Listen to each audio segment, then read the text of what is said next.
What's the difference between the IRS Beta and the Infinity IRS V?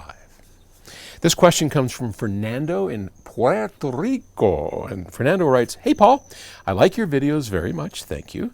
And I would really like to be able to visit your company." So would I. But in order to do that, we got to get past this COVID thing. And I want to mention something. Here, I'll give you a diversion here in a sec. But I hope you'll do it one of these days. What's your opinion on the IRS Beta? Definitely it looks like the Series 5, but on a much smaller scale. Okay, we're going to cover that. But first, we are in the middle of a pandemic.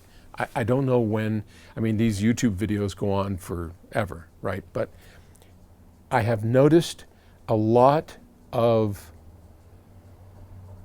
misinformation, misunderstanding when it comes to masks.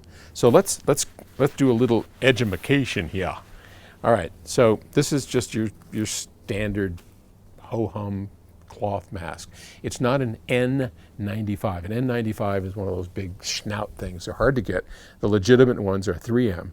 And those will protect you and the person that you're around, okay? But these won't. So there's a lot of confusion with this.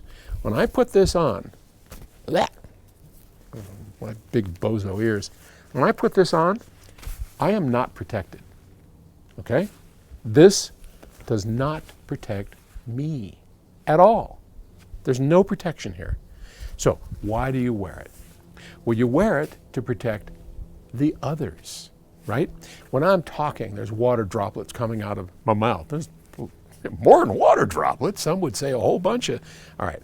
Anyway, so when I talk, when I sneeze, when I cough, when I breathe, water comes out. And if you are close to me, you're going to have those water droplets getting near you, and I can infect you if I have it, which fortunately I just had a test and I don't. But if I did. So the masks do not protect us. So don't wear it thinking that. Wear it out of respect for the others. Because the only way we're going to get through this in this country, which is doing a terrible job, I don't care what the government's telling you, we're doing terrible. While other countries are going like this, we hear about China getting 12 infections. Yeah, they went through hell and back, as did our people in New York.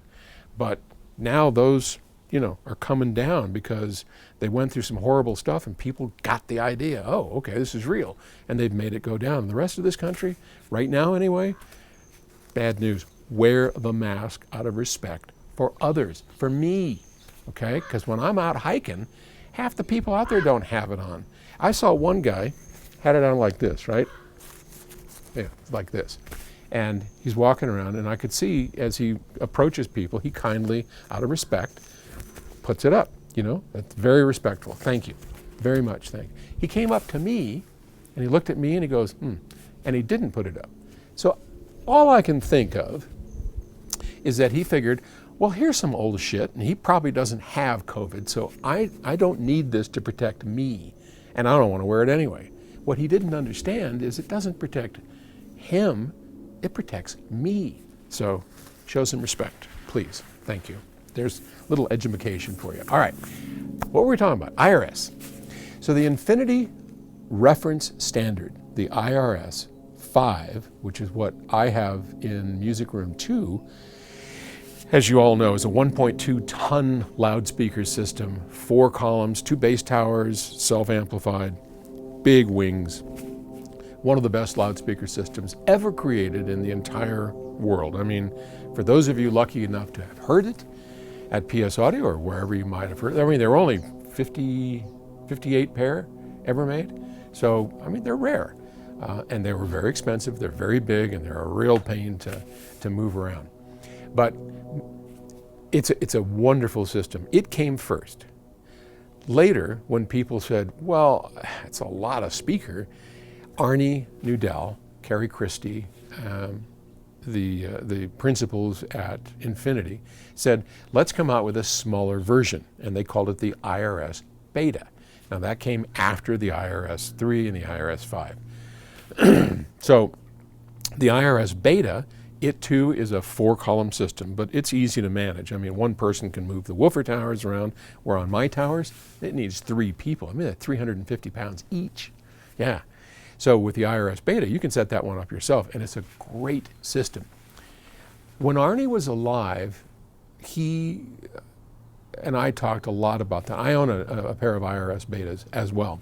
And Arnie always said, from a musicality standpoint, he preferred the IRS Beta to the IRS itself. And the reason he did that was because of the mid-range. So the mid-range on the IRS is basically just the EMIMS, the, what does that stand for? Electromagnetic induction mid-range, I believe. Yeah, it's a planar ribbon.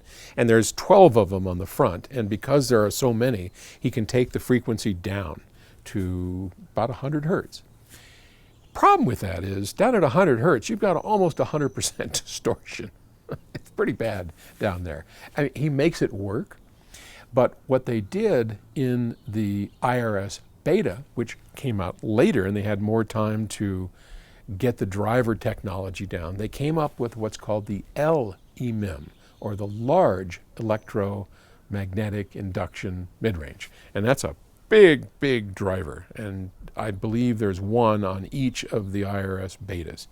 And that effectively goes down to that 100 hertz range, and it does so beautifully. So Arnie always loved that speaker better. And boy, I'll tell you, a good pair of IRS Betas, oh, they are amazing. And that's why I bought a pair too. Our chief engineer, Bob Stadler, absconded with them, and they're down in his basement. Well, he said, "You got the IRS. What do you need this for?"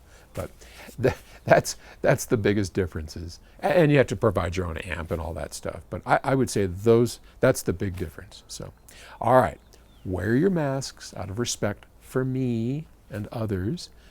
Be safe. Keep your distance. We'll get through this, and I'll talk to you tomorrow or the next day. Take it easy.